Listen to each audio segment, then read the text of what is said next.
Okay, there's a problem. You've got your awesome dirt house, and you've also got your awesome door. But it's just too boring. It just opens immediately all at once, and clicking lever a bunch, it can sometimes break. So I've got a way to fix that. Alright, now if you see here, we have the same scenario. We have a closed door, but what does all this redstone do? I don't understand a single thing. Well, let me show you. So, there's no lever to open the door. It doesn't open immediately, because this one is a lot more interesting. If you just turn this, as you can see,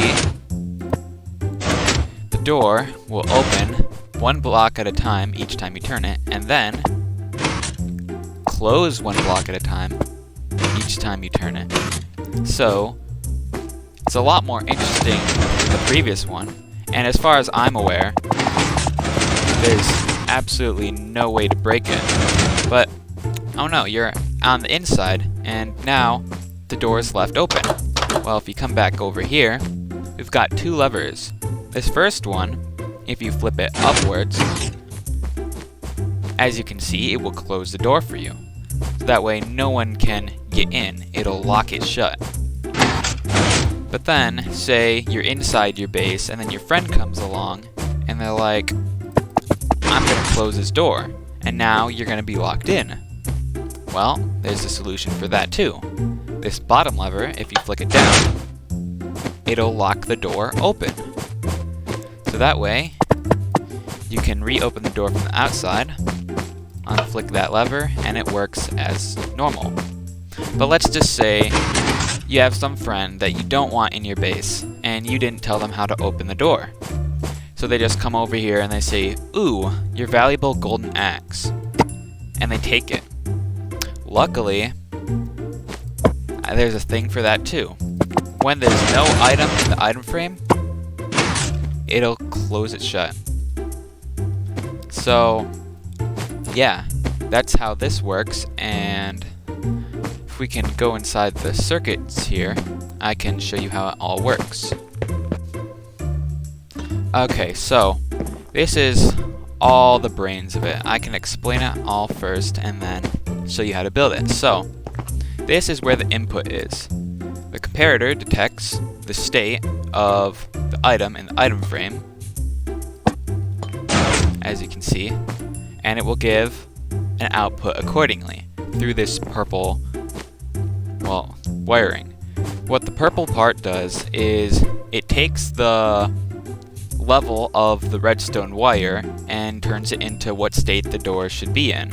So as it comes along, each of these, well, torches, and when it comes along here, goes down there to that wiring down there, it'll go into these torches and into these different repeaters, and each of these redstone torches over here will determine each block and how it needs to be turned open or closed.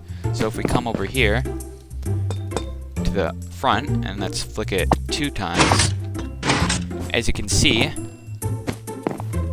these 2 torches will be on, corresponding to the 2 blocks that need to be open in the door. And then we flick it, let's say, 3 more times. These 3 torches are on, indicating the 3 blocks that need to be opened. Now, you might be wondering, well, what's this orange bit? Why is there a furnace here with a comparator going into here? Why is there a redstone torch here? Well, this is the wiring, if I remember. I got this is the wiring where when the axe or item is removed from the item frame, it will close the door. So with the amount of items that are in the furnace going into this comparator in subtract mode, it'll give a specific redstone length that will close the door and make sure it will always be closed. Now, how do each of the torches open up each block of the door? Well, this first torch, as you can see, it's going right into this piston right here, so that's just the simple first block. This red path coming from the second torch, which is right down there, it inverts the signal twice and goes up into that piston right there. This third wiring, the yellow, the third torch, goes all the way down over there into the third piston, which is the third block. And then the green, which is this torch, just goes down here into the fourth piston to open the fourth door. Now how the levers back here work, that top lever, when you flick it, it'll unpower the piston and pull this block back, which will cut off the signal of this going down there, meaning that these four will be powered, but those four won't be, which means that all of the torches are going to be on, meaning the door is going to be closed. And then the bottom lever, what that will do is it will power the line, which will have all of these powered, meaning that all the torches will be off, meaning the door will be open. So that's how the system works, and now let's go into how to build it.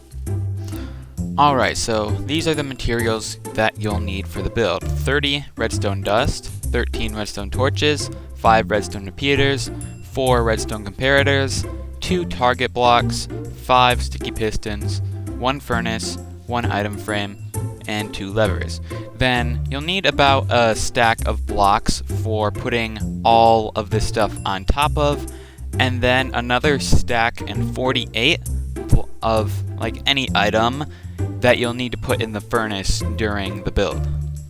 Okay, so this is the area that you will need for the contraption.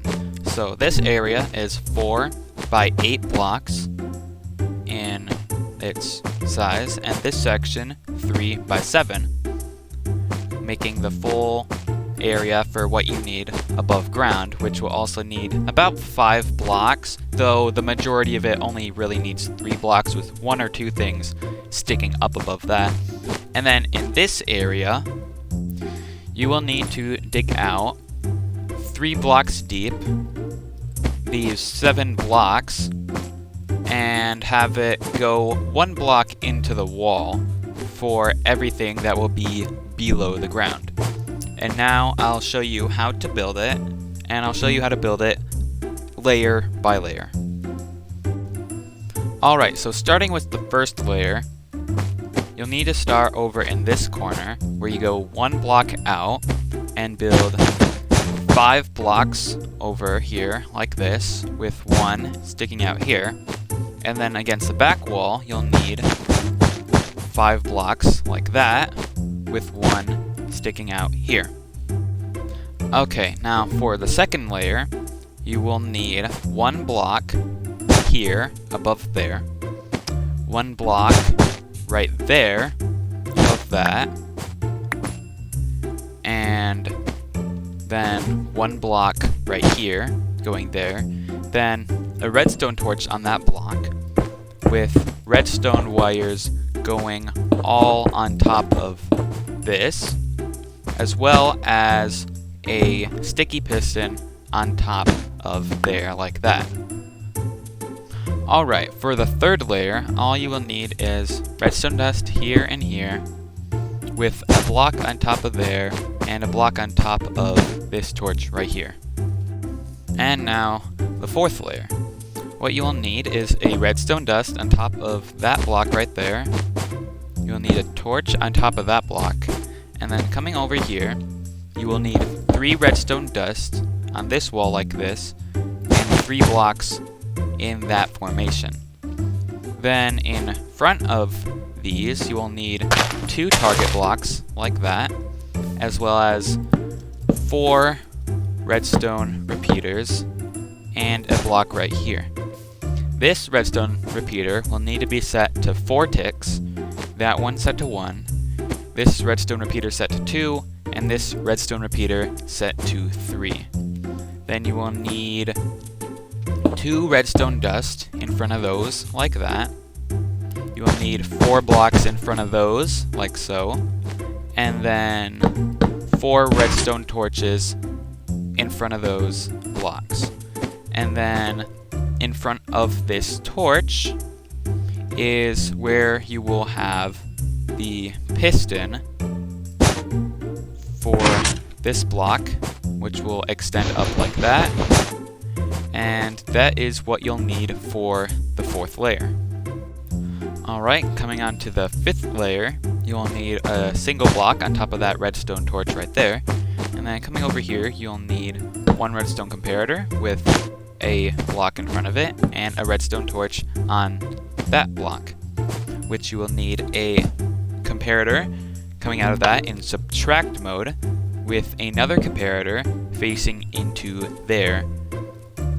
And then on the back of this comparator, you'll put a block which will have the item frame on it, and behind this comparator you'll have the furnace, which you will put a stack and 48 of blocks inside of it. Then over here you'll have 4 blocks going like that, one in front of there with a redstone dust on the side, and then one more block there.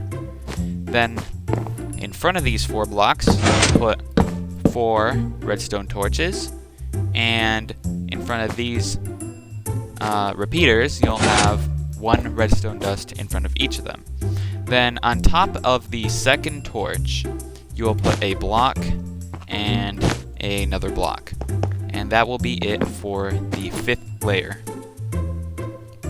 Okay, I need to fix this really quick. On the 5th layer, there isn't a block here. This is where the piston goes.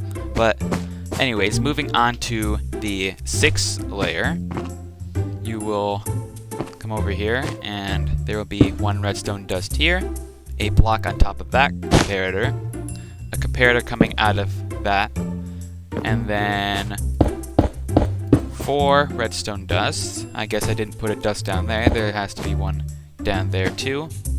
And then 1 redstone dust here on top of that block. Then coming over here, you will need a redstone torch with a repeater coming out of that. In front of the repeater, you will put a block and then a redstone torch, which also, I guess I'll do the 7th layer now too, since it's just these 2 blocks, where you'll need that block there and then this piston on top of there. I placed that the wrong way too, so this piston actually should be facing this way. So that is all that you'll need for the main circuits of the build. Let's put the blocks there, and I guess an item in there. And it should be working. So then you could just put blocks in the walls like this, make your path along here, and then you have your door. But there's one other small thing that we have to do very quick, and that is, of course, the mechanism that will close and open the door from the inside. Now, from what I showed, showing off the redstone contraption, that thing didn't actually work with the forcing it closed, because there were like a few things that would actually open some of the blocks. So I've just moved it over a little bit so that it will work. It will need an extra redstone dust for that, but it's relatively the same. So you'll have the piston over here instead with the block in front of it. Then you'll need a block here, here, and here. These are where the levers will go. And then the redstone dust will go there. And instead of them both facing inwards, they'll just be in the off position like when they're up. So flicking the top one down will keep it closed no matter what state it's in. And then having the bottom one down will keep it open no matter what state it's in. And then having them both flick just keeps it open, because that's just how it works. But yeah, that's the whole redstone contraption in its entirety. I hope you can find this machine useful. I mean, it's not really that useful from a normal door, since it is slower, but it's fancy, it's different, and it has the cool locking things from the inside. So I hope that at least someone will enjoy building this in their Minecraft world. And I hope the tutorial was all clear on how to build it, going layer by layer. And I'll see you in the next redstone tutorial. Bye.